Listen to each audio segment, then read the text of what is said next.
আমাদের অজান্তে আমরা অনেক শিরিক আমরা করে ফেলতেছি। এখানে ওলামায়ে কেরাম আছেন, মাদ্রাসার ছাত্ররা আছেন। শিরিকের মধ্যে দুইটা প্রকার আছে, ইশরাক ফি যাতিল্লাহ, ইশরাক ফি ইলমিল্লাহ। আল্লাহর সত্তার সাথে শিরিক করা, আল্লাহর ইলমের মধ্যে শিরিক করা। যেমন আমি কাউকে মনে করলাম যে আল্লাহ ছাড়া সে ইবাদতের উপযুক্ত, তাহলে এটা আল্লাহর সত্তার সাথে শিরিক হয়। আর আল্লাহর যে ইলম আছে ওইটার সাথে যদি আমরা শিরিক করি, তাহলে সেটা আল্লাহর ইলমের সাথে কি হয়? শিরিক হয়। যেমন অদৃশ্যের জ্ঞান, অজানার জ্ঞান কার আছে? আল্লাহর। কার আছে? আল্লাহর। গায়েব একমাত্র কে জানেন? আল্লাহ জানেন। কে জানেন? আল্লাহ জানেন। আমি বানায় বললাম, এখানে অনেকে আছেন আমার এই কথার সাথে মনে হয় একমত হইতে পারেন নাই। একমত যদি না হইতে পারেন, আমি যা যা বলতেছি কোরআন থেকে কথা বলতেছি, কোরআন থেকে আপনি খুঁজে নেবেন, কোনো সমস্যা নাই। সূরা আনআমের 50 নম্বর আয়াত, 7 নম্বর পারার 12 নম্বর পৃষ্ঠার 11 নম্বর লাইনের মধ্যে আল্লাহ তাআলা বলতেছে, কুল্লা ইয়ালামু মান ফিস সামাওয়াতি ওয়াল আরদিল গায়বা ইল্লাল্লাহ, কুল্লা ইয়ালামু মান ফিস সামাওয়াতি ওয়াল আরদিল গায়বা ইল্লাল্লাহ ওয়া মা ইয়াশউরুনা আইয়ানা ইউবআসুন। কুল্লা আকুলু লাকুম, ভুল হয়েছে, কুল্লা আকুলু লাকুম ইনদি খাযাইনুল্লাহ ওয়ালা আ'লামুল গায়ব। হে নবী আপনি বলে দেন, কুল্লা আকুলু লাকুম ইনদি খাযাইনুল্লাহ, আমি নবী বলতেছি না আমার কাছে কোনো খাজানা আছে, আমি নবী এইটাও বলতেছি না ওয়ালা আ'লামুল গায়ব, আমি নবী যে গায়েব জানি আমি এইটাও বলতেছি না। আমার নবী কি বলে? আমি গায়েব জানি না। সূরা আনআমের 65 নম্বর, সূরা আনআমের 50 নম্বর আয়াত, 7 নম্বর পারার 12 নম্বর পৃষ্ঠা 11 নম্বর লাইনের মধ্যে এই কথা কি আসছে। এরপরে সূরা আরাফের 188 নম্বর আয়াত, 9 নম্বর পারার 14 নম্বর পৃষ্ঠার 2 নম্বর লাইনের মধ্যে আল্লাহর নবীর হয়ে আল্লাহ তাআলা বলতেছেন, ওয়ালাউ কুনতু আ'লামুল গায়বা লাস্তাকসারতু মিনাল খায়র ওয়া মা মাসানিয়াস সূ। আমার নবী বলেন, আমি যদি গায়েব জানতাম আমারে কোনোদিন কিন্তু কোনো বিপদ আপদ স্পর্শ করতে পারতো না, কারণ আমি জানি যে কালকে আমার সাথে কি হবে। আমি আগে থেকেই কি হয়ে যাইতাম? সতর্ক হয়ে যাইতাম। আমারে তো গায়েব কি করতে, আমারে কোনো দুঃখ কষ্ট কোনো অনিষ্ট আমাকে স্পর্শ করতে পারতো না। এর থেকে স্পষ্ট দলিল আর হইতে পারে আমার নবী যে গায়েব জানেন না? এরপরে সূরা নামলের 65 নম্বর আয়াত, 20 নম্বর পারার 1 নম্বর পৃষ্ঠার 13 নম্বর লাইনের মধ্যে আল্লাহ তাআলা বলতেছেন, কুল্লা ইয়ালামু মান ফিস সামাওয়াতি ওয়াল আরদিল গায়বা ইল্লাল্লাহ। আল্লাহ তাআলা বলেন, হে নবী আপনি বলে দেন, লা ইয়ালামু মান ফিস সামাওয়াতি ওয়াল আরদিল গায়বা ইল্লাল্লাহ, এই আসমান এবং জমিনের মধ্যে আল্লাহ ছাড়া আর কেউ গায়েব জানে না। ঠিক কি না? সূরা জারিয়াতের 56 নম্বর আয়াতের মধ্যে আল্লাহ তাআলা বলতেছেন, আউযু বিল্লাহি মিনাশ শাইতানির রাজীম, বিসমিল্লাহির রহমানির রহিম, ওয়া মা খালাকতুল জিন্না ওয়াল ইনসা ইল্লা লিয়াবুদুন। আমি মানুষ এবং জিন জাতিকে সৃষ্টি করেছি কিসের জন্য? আমি আল্লাহর ইবাদত করার জন্য। কিসের জন্য? ইবাদত করার জন্য। কিন্তু আল্লাহ আমাকে আপনাকে যে ইবাদত করার জন্য বানাইছেন, ইবাদত করার জন্য আমাকে আপনাকে বাধ্য করছেন নাকি আমাদের ইচ্ছার উপরে ছেড়ে দিয়েছেন? আপনারা আপনাদের ইচ্ছা শক্তিকে কাজে লাগায়া কোরআন হাদিসের কথা হইতেছে আপনারা শুনতে চলে আসছেন, আর আরেকজন তার সেই ইচ্ছা শক্তিকে ব্যবহার কইরা চায়ের দোকানে বৈশা সিগারেটে টান দিতেছে আর নাটক সিনেমা চাইতেছে, নাটক সিনেমায় নায়ক নায়িকার ডায়লগ শুনে সময় পার করতেছে। তাহলে আল্লাহ কি আপনাকে এইখানে কোরআন হাদিসের কথা শোনার জন্য বাধ্য করেছেন নাকি আপনি নিজের ইচ্ছায় এসেছেন? আপনি নিজের ইচ্ছায় যে কোরআন হাদিসের কথা শুনতে আসলেন, এই অনুযায়ী যদি আপনি আমল করতে পারেন আল্লাহ আপনাকে জান্নাত দিয়ে দিবেন। সুবহানাল্লাহ। আর যারা দোকানে বৈশা সিগারেট টানতেছে, অমুক তমুকের গিবত বলে বেড়াইতেছে, আল্লাহ না করুক তাদের ঠিকানা কোথায় হবে? জাহান্নামে হবে। তো আল্লাহ আমাদেরকে ইবাদত করার জন্য বানাইছেন ঠিকই, কিন্তু ইবাদত করার জন্য বাধ্য আমাদেরকে করেন নাই। মান শাআ ফালইউমিন ওয়া মান শাআ ফালইয়াকফুর, তোমাদের যার মনে চায় ঈমান আনো, যার মনে চায় কাফের হয়ে যাও। তোমাদের সেই ইচ্ছা শক্তি, তোমাদের সেই স্বাধীনতা আমি আল্লাহ তোমাদেরকে দিয়ে দিছি। তোমাদের যার মনে চায় মাহফিলে আইসা কোরআন হাদিসের কথা শুই না, হেদায়েতের কিছু বিষয় নিয়ে যাও, আমলের কিছু বিষয় নিয়ে যাও। যার মনে চায় দোকানে বইসা সিগারেট ফুঁকতে থাকো, আমি আল্লাহ তোমাদের ইবাদতের মোকাবেক কিনা, ঠিক কিনা? সূরা আরাফের 179 নম্বর আয়াতের মধ্যে আল্লাহ তাআলা বলতেছেন, ওয়ালাকাদ যারানা লিজাহান্নামা কাসীরাম মিনাল জিন্নি ওয়াল ইনস লাহুম কুলুবুন লা ইয়াফকাহুনা বিহা ওয়া লাহুম আ'য়ুনুন লা ইউবসিরুনা বিহা ওয়া লাহুম আযানুন লা ইয়াসমাউনা বিহা উলাইকা কাল্লানআম বাল হুম আদাল। আমার আল্লাহ বলতেছে, ও মানুষ, তোমাদেরকে আমি কত মায়া কইরা বানাইছি, তোমাদেরকে আমি কত মোহাব্বত কইরা বানাইছি, এরপরও তোমরা শুই না রাখো আমি যে জাহান্নাম বানাইছি, ওই জাহান্নামটা কি তো আমি মানুষ এবং জিনদের দিয়েই ভরবো। ওয়ালাকাদ যারানা লিজাহান্নামা কাসীরাম মিনাল জিন্নি ওয়াল ইনস, আমি জাহান্নামটাকে বানাইছি অধিকাংশ মানুষ এবং জিন্নাতের জন্য। কোন মানুষ এবং কোন জিন্নাত? লাহুম কুলুবুন লা ইয়াফকাহুনা বিহা, যাদের কলব আছে আমি বোঝার জন্য দিছি, বোঝার কাজে লাগায় না। ওয়া লাহুম আ'য়ুনুন লা ইউবসিরুনা বিহা, যাদেরকে আমি দৃষ্টি শক্তি দিছি কিন্তু ভালো জিনিস দেখার কাজে লাগায় না, নাটক সিনেমা দেখে। এই চক্ষু দিয়া কোরআন তেলাওয়াত করে না, এই চক্ষু দিয়া ভালো জিনিস দেখে না, চক্ষু দিয়া চক্ষুর জিনা করে। ওয়ালাহুম আযানুন লা ইয়াসমাউনা বিহা, তাদের যেই কান আমি দিয়েছি ওই কান দিয়ে কোরআন হাদিসের আলোচনা তাদের ভাল লাগে না, কোরআন হাদিসের কথা তাদের শুনতে মনে চায় না। ওই কান দিয়ে তারা অশ্লীল কথাবার্তা শুনে, বেপরদার নারীদের কথা শুনে, নায়ক নায়িকাদের ডায়লগ শুনে। এই সমস্ত লোকরা উলাইকা কাল্লানআম, এরা হলো চতুষ্পদ জন্তুর মতো। আল্লাহ বলে না না, শুধু চতুষ্পদ জন্তুর মতো না, বালহুম আদল, বরং চতুষ্পদ জন্তুর চাইতেও নিকৃষ্ট। নাউজুবিল্লাহ। তাহলে এখন আপনি সিদ্ধান্ত নেন, আপনি মেলায় ঘুরঘুর করবেন, ওই টিভির দোকানে বইসা, টিভির সামনে বইসা এই নাটক সিনেমা চাইবেন, না এই কোরআন হাদিসের কথা শুনবেন। এখন এটা আপনার উপরে। যেটা বলতেছিলাম, আল্লাহ আমাকে আপনাকে ইবাদত করার জন্য বাধ্য করেন না। বিষয়টা আরো সহজে বোঝার জন্য বলি, আমাদের সমাজের মধ্যে স্কুল কলেজ ভার্সিটি আছে না নাই? পরীক্ষা হয় কি হয় না? পরীক্ষা হওয়ার সময় যখন প্রশ্নপত্র ছাত্রদের হাতে বুঝাই দেওয়া হয়, সব ছাত্র কি পরীক্ষার হলে সঠিক উত্তর লেখে না ভুলও লেখে? এখন যেই শিক্ষক প্রশ্ন দিল, সে দেখতেছে আমার একটা ছাত্র ভুল লিখতেছে, শিক্ষক কি বলে, এই তুমি ভুল লিখতেছো, লেখা যাবে না, সঠিকটা লেখো? ঠিক তদ্রূপ আমার আল্লাহ আমাকে ইবাদতের জন্য বানাইছে, কিন্তু আমি ইবাদত করা না করার স্বাধীনতাও আমাকে দিছে। আমি চাইলে আমার সেই স্বাধীন ইচ্ছা শক্তি কাজে লাগাইয়া ইবাদত করতেও পারি, নাও করতে পারি। আমি যদি ইবাদত না করি, আল্লাহ আমাকে কি করবেন না, জোর করে ইবাদত করাইবেন না। আমি যদি এই কোরআন হাদিসের মজলিসে না আসি, আমার আল্লাহ আমাকে জোর করে আনবেন না। তো ইবাদত কাকে বলে? ইবাদত বলা হয় নিজেকে চূড়ান্ত পর্যায়ে রক্ষণ মনে করা, যে আমার আল্লাহ যদি না চায় আমি একটা নিঃশ্বাসও আমি আর নিতে পারবো না। আমার আল্লাহ যদি চায় আমার সব কিছু, ধন সম্পদ, গাড়ি বাড়ি নারী, সব কিছু আমার আল্লাহ নিয়ে যাইতে পারে, ঠিক কিনা? আবার চাইলে আমি আজকে ফকির, আমার কিচ্ছু নাই, আজকে মানুষ আমাকে কোনো দাম দেয় না, কালকে তুমি বেটা আমার পিছনে পিছনে দৌড়াইবা, ঠিক কিনা? আমার আল্লাহ পারেন কি পারেন না? তো আল্লাহ তাআলার বিধান পালন করার নাম হচ্ছে ইবাদত। আল্লাহর বিধান দুই ধরনের। কয় ধরনের? দুই ধরনের। এক প্রকার হলো আদেশ, এক প্রকার হলো কি নিষেধ। আল্লাহ বলেছেন নামাজ পড়ো, নামাজ পড়াটা ইবাদত।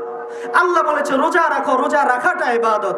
আল্লাহ বলেছে যাকাত দাও, যাকাত দেওয়াটা ইবাদত। আল্লাহ বলেছে সুদ খাও না, সুদ না খাওয়াটা ইবাদত। আল্লাহ বলেছে ঘুষ খাও না, ঘুষ না খাওয়াটা ইবাদত। আল্লাহ বলেছে অন্যের গীবত কইরো না, অন্যের গীবত না করাটা ইবাদত। আল্লাহ বলছে চুগলখুরি কইরো না, অন্যের চুগলখুরি না করাটা কি? ইবাদত। তো আমি বলছিলাম যে শিরিক নিয়ে আলোচনা করব, সময় খুবই অল্প, এশারের আজান হয়তো দিয়ে দিবে একটু পরেই, এই জন্য আমি একটু দ্রুত কথা বলতেছি, তাড়াতাড়ি কথা বলতেছি। আপনাদের বুঝতে সমস্যা হইতেছে না তো? একটা মূলনীতি মনে রাখবেন, যেই কাজ আল্লাহর ক্ষেত্রে ইবাদত, এই যে এতক্ষণ যা বললাম এটা যদি বুঝে থাকেন, মেন আলোচনা এখন শুরু। এখন ওই আগেরটা বুঝলে এখন বুঝবেন। যেই কাজ আল্লাহর বেলায় ইবাদত, সেইটা আল্লাহ ছাড়া যে কোনো ব্যক্তি বস্তুর ক্ষেত্রে সেটা শিরিক। সেটা কি? শিরিক। আল্লাহ বলছে উসজুদু, কি করো তোমরা? সিজদা করো। কাকে সিজদা করব? বাবার পায়ে সিজদা করব? ওই মাজারে গিয়ে সিজদা করব? ল্যাংটা বাবার পায়ে সিজদা করব? নাকি আমি আমার আল্লাহর কুদরতি পায়ের মধ্যে সিজদা করব? ঠিক কিনা? তাহলে আমি যদি আল্লাহর কাছে সিজদা করি সেটা ইবাদত। আল্লাহ ছাড়া অন্য কারো কাছে গিয়ে যদি আমি সিজদা করি সেটা কি হয়ে যাবে? শিরিক হয়ে যাবে। কি হয়ে যাবে? শিরিক হয়ে যাবে। কত মারাত্মক ব্যাপার! এই শিরিকের ভয়াবহতা সম্পর্কে দেখেন, কয়েকটা আয়াত আমি আপনাদেরকে পড়ে শোনাই। সূরা নিসার 36 নম্বর আয়াতের মধ্যে আল্লাহ তাআলা বলতেছেন, ওয়া'বুদুল্লাহ ওয়া লা তুশরিকু বিহি শাইআ। তোমরা আমি আল্লাহর ইবাদত করবা, আমি আল্লাহ ছাড়া আর কাউকে ইবাদতের উপযুক্ত মনে করবা না, আমি আল্লাহর সাথে তোমরা শিরিক করবা না। সূরা লোকমানের 13 নম্বর আয়াতের মধ্যে আল্লাহ তাআলা বলতেছেন, লা তুশরিক বিল্লাহ ইন্নাশ শিরকা লাযুলমুন আযীম। তুমি কিন্তু আমার আল্লাহর সাথে শিরিক কইরো না। ইন্নাশ শিরকা লাযুলমুন আযীম, নিশ্চয়ই শিরিক হলো বড় গুনাহ। আল্লাহ তাআলা সূরা নিসার 116 নম্বর আয়াতের মধ্যে বলতেছেন, ইন্নাল্লাহা লা ইয়াগফিরু আন ইউশরাকা বিহি ওয়া ইয়াগফিরু মা দুনা যালিকা লিমান ইয়াশা ومن يشرك بالله فقد ضل ضلالا ومن يشرك بالله فقد افترى إثما عظيما। সূরা নিসার 48 নম্বর আয়াতের মধ্যে আল্লাহ তাআলা বলতেছেন, যেই ব্যক্তি আমার সাথে শিরিক করবে ওই শিরিকের গুনাহ আমি আল্লাহ কখনো মাফ করব না। নাউজুবিল্লাহ। শিরিক ছাড়া যদি কেউ অন্যান্য কোনো গুনাহ করে সেটা আমি মাফ করে দিতে পারি, কিন্তু কেউ যদি আমি আল্লাহর সাথে শিরিক করে অংশীদার সাব্যস্ত করে সেটাকে আমি আল্লাহ কখনো ক্ষমা করব না। এরপরে সূরা নিসার 116 নম্বর আয়াতের মধ্যে আল্লাহ তাআলা একই কথা বলতেছেন, ইন্নাল্লাহা লা ইয়াগফিরু আন ইউশরাকা বিহি ওয়া ইয়াগফিরু মা দুনা যালিকা লিমান ইয়াশা ওয়া মান ইউশরিক বিল্লাহ ফাকাদ দাল্লা দালালাম বাঈদা। ও আমার বান্দারা, তোমাদেরকে আমি এত সুন্দর কইরা এত কষ্ট কইরা তোমাদেরকে বানাইছি, তোমাদের রিজিকের ব্যবস্থা আমি করছি, তোমাদের সব প্রয়োজন আমি আল্লাহ পুরা করতেছি। ও আমার বান্দারা, এরপরও তোমরা আমি আল্লাহর সাথে কিভাবে শিরিক করো? এত কিছুর পরও যদি তোমরা আমি আল্লাহর সাথে শিরিক করো তাহলে তোমরা যাই না রাখো এই শিরিকের গুনাহ কিন্তু আমি আল্লাহ মাফ করব না। শুধু তাই নয়, কোনো ব্যক্তি যদি শিরিক করে আমার আল্লাহ বলতেছে ওই ব্যক্তির জন্য জান্নাত হারাম হয়ে যায়, জান্নাত হারাম হইয়া জাহান্নাম ওয়াজিব হয়ে যায়। নাউজুবিল্লাহ। সূরা মাইদার 72 নম্বর আয়াতের মধ্যে আল্লাহ তাআলা বলতেছেন, ইয়া বানি ইসরাঈল আ'বুদুল্লাহ রাব্বী ওয়া রাব্বাকুম ইন্নাহু মান ইউশরিক বিল্লাহ ফাকাদ হারামাল্লাহু আলাইহিল জান্নাহ ওয়া মাওয়াহুন নার। আমার আল্লাহ বলতেছে, হে আমার বান্দারা, হে আমার বান্দিরা, আমি আল্লাহর সাথে শিরিক কইরো না। তোমরা যদি আমি আল্লাহর সাথে শিরিক করো ফাকাদ হারামাল্লাহু আলাইহিল জান্নাহ, তোমাদের জন্য আমার জান্নাতটা হারাম হয়ে যাবে। ওয়া মাওয়াহুন নার, এবং তোমাদের ঠিকানা হয়ে যাবে জাহান্নাম। নাউজুবিল্লাহ। শুধু তাই নয়, আমরা আজকে অনেক বড় বড় আল্লাহর ওলি হয়ে গেছি। আজকে আমরা প্রত্যেকে 5 ওয়াক্ত নামাজ পড়ি, আমরা প্রত্যেকেই ইবাদত বন্দেগী করি, কিন্তু দেখা যায় আমি আপনি আমার আপনার মনের অজান্তে শিরিক করতেছি। এতে করে আমার আপনার আমলগুলো বাতিল হয়ে যাচ্ছে। সূরা জুমারের 65 নম্বর আয়াতের মধ্যে আল্লাহ তাআলা বলতেছে, ওয়ালাকাদ উহিয়া ইলাইকা ওয়া ইলাল্লাযীনা মিন ক্বাবলিক লাইন আশরাকতা লায়াহবাতান্না আমালুক। তোমরা কেউ যদি আমি আল্লাহর সাথে শিরিক করো, লায়াহবাতান্না আমালুক, তোমার আমল কিন্তু নষ্ট হয়ে যাবে। নাউযুবিল্লাহ। ওয়ালা তাকুনান্না মিনাল মুশরিকিন, এবং তোমরা কিন্তু মুশরিকদের অন্তর্ভুক্ত হয়ে যাবা। নাউযুবিল্লাহ। এমনকি মুশরিকরা এমন যারা শিরিক করে, আল্লাহ বলতেছে তারা নাপাক, তাদের জন্য দোয়াটাও করা যাবে না। নাউযুবিল্লাহ। সূরা তাওবার 28 নম্বর আয়াতের মধ্যে আল্লাহ তাআলা বলতেছে, ইন্নামাল মুশরিকুনা নাজাসুন, যারা শিরিক করে তারা হইল নাপাক। তারা কি? নাপাক। কারণ তাদের অন্তরে তাওহীদ থাকার কথা ছিল, আজকে তাওহীদ চলে গেছে, তারা শিরিক করতেছে, সুতরাং তাদের অন্তর নাপাক হয়ে গেছে, তারা ঈমান থেকে খারিজ হয়ে গেছে। সুতরাং তাদের জন্য এখন দোয়া ইস্তেগফার, তোমরা মুমিন নবী রাসূল যে হও না কেন, এখন তাদের জন্য কোনো সুপারিশ তোমরা করতে পারবা না। ওই আখিরাতের মধ্যে যখন প্রত্যেকে নিজেকে নিয়ে নিজে পেরেশান থাকবে, যখন প্রত্যেকে পিপাসার্থ থাকবে, যখন দিক বেদিক আমরা সবাই ছুটোছুটি করতে থাকবো, ওই মুহূর্তে আমার নবীর সুপারিশ কে কে পাইতে চান? হাত তোলেন। আলহামদুলিল্লাহ, হাত নামান। আল্লাহ বলতেছে, কোন ব্যক্তি যদি শিরিক করা অবস্থায় মারা যায়, কোন ব্যক্তি যদি মুশরিক অবস্থায় মারা যায়, আমার নবীর সুপারিশ ওই ব্যক্তি পাবে না। ঠিক কিনা?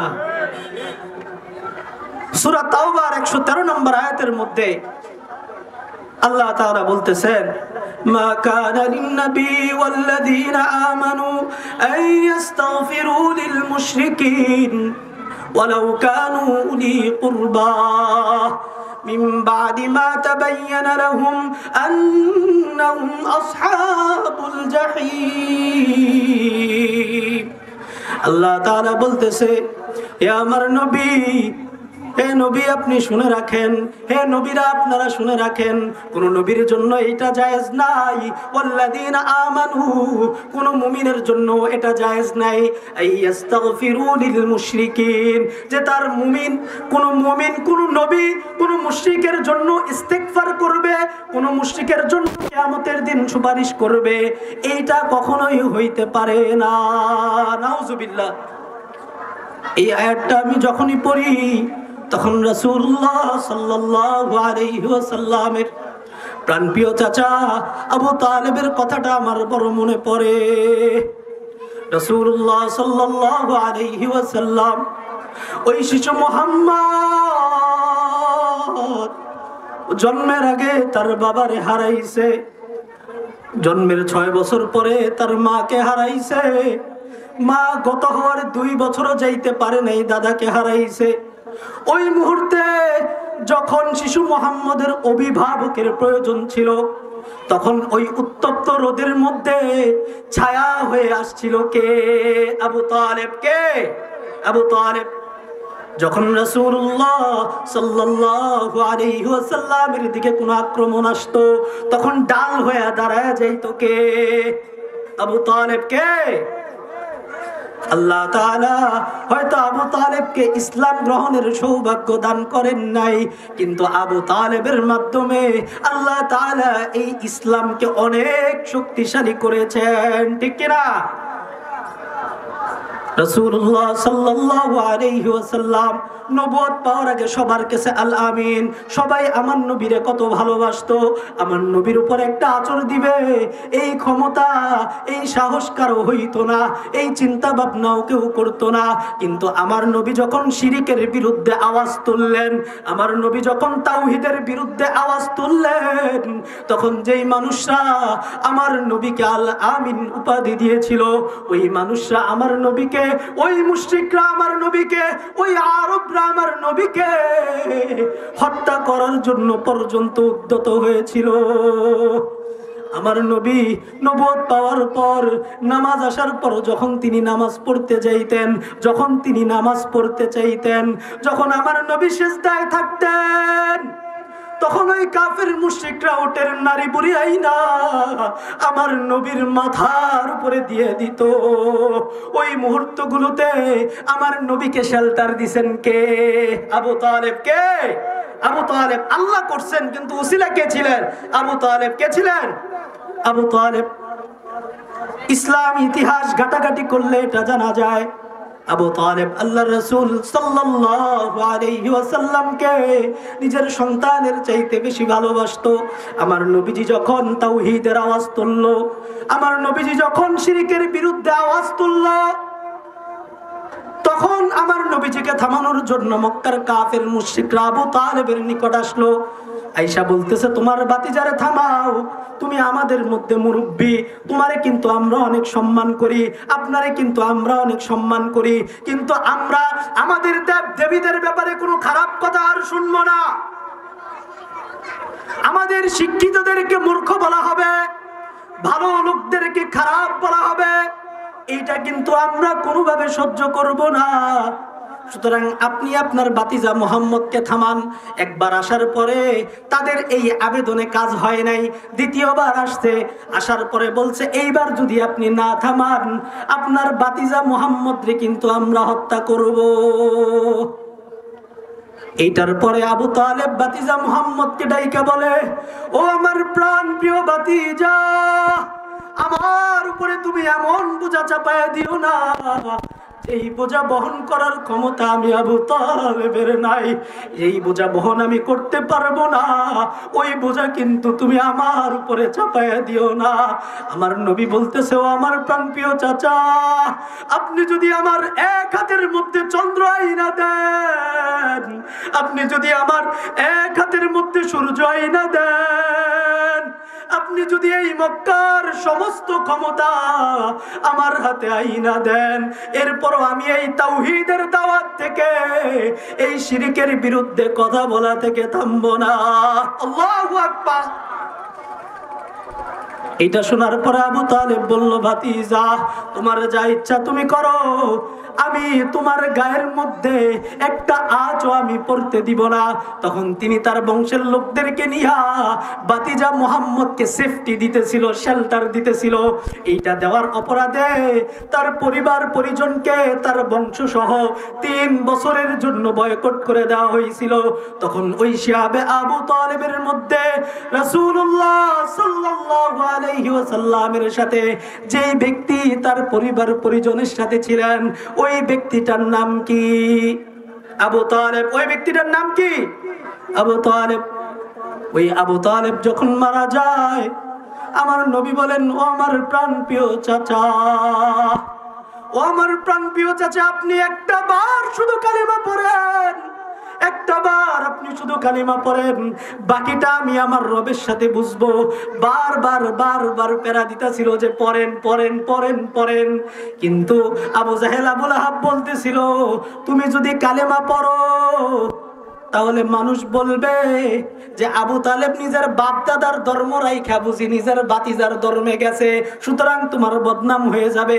আবু তালেব আর কালেমা পড়ে না, আর আল্লাহ তাআলা ওই দিক দিয়ে আয়াত নাজিল কইরা দেয়, ইন্নাকা লা তাহদি মান আহবাবতা ওয়ালাকিন্নাল্লাহ ইয়াহদি মান ইয়াশা।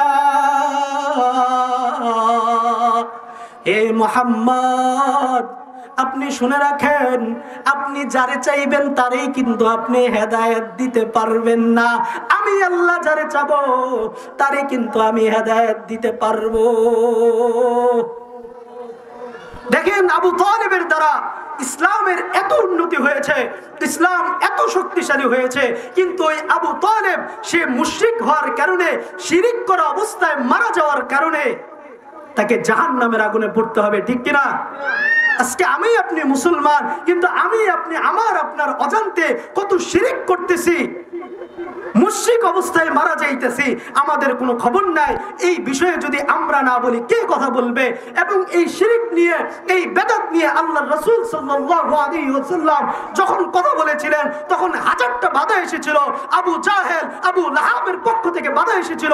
আজকেও এই বাংলার জমিনে যখন হক্কানি উলামায়ে কেরাম, আলেমে হক্কানি, আলেমে রব্বানি যখন এই শিরকের ব্যাপারে কথা বলে, এই শিরকের ব্যাপারে যখন আওয়াজ তুলে, মাজারের বিরুদ্ধে যখন আওয়াজ তুলে, বিদআতের বিরুদ্ধে যখন আওয়াজ তুলে, তখন তাদেরকে থামায় দেওয়ার চেষ্টা করা হয়, তাদেরকে জেল জুলুমের ভয় দেখানো হয়, তাদেরকে বিভিন্নভাবে কাউন্টার দিয়ে আটকে রাখার চেষ্টা হয়। তোমরা কাদেরকে আটকাইতে চাও? তোমরা ওই নবীর ওয়ারিসকে আটকাইতে চাও যেই নবীকে মারার চেষ্টা করার পরেও এই তাওহীদের দাওয়াত দেওয়া থেকে, এই শিরকের বিরুদ্ধে দাওয়াত দেওয়া থেকে যেই নবী বিরত হয় নাই, ওই নবীর ওয়ারিস এই শিরকের বিরুদ্ধে দাওয়াত দেওয়া থেকে বিরত হবে, বিদআতের বিরুদ্ধে কথা বলা থেকে বিরত হবে।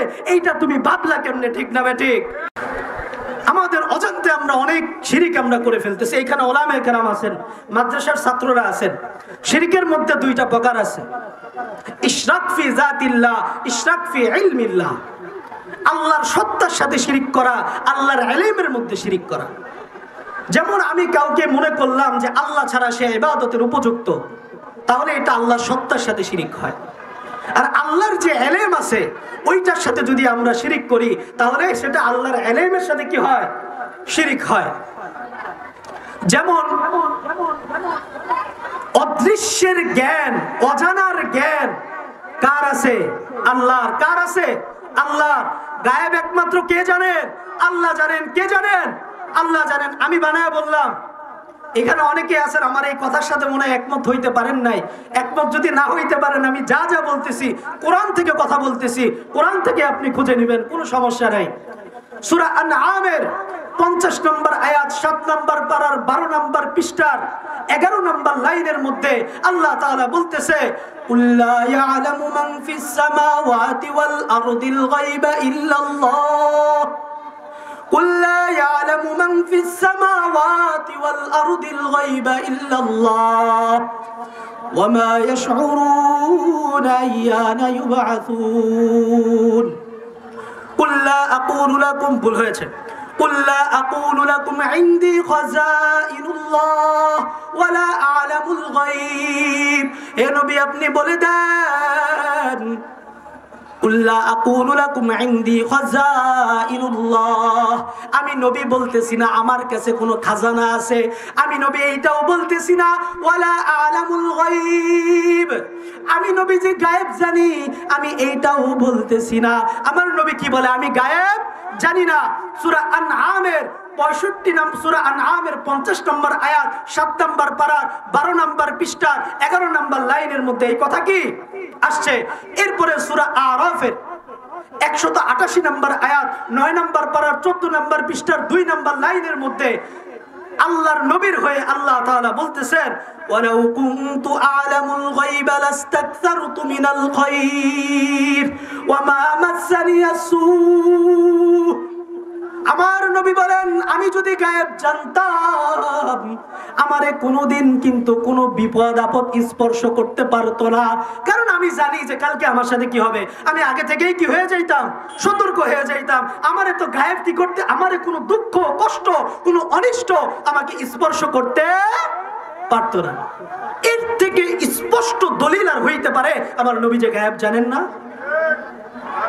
এরপরে সূরা নামলের 65 নম্বর আয়াত, 20 নম্বর পারার 1 নম্বর পৃষ্ঠার 13 নম্বর লাইনের মধ্যে আল্লাহ তাআলা বলতেছেন, কুল্লা ইয়ালামু মান ফিস সামাওয়াতি ওয়াল আরদিল গায়বা ইল্লাল্লাহ।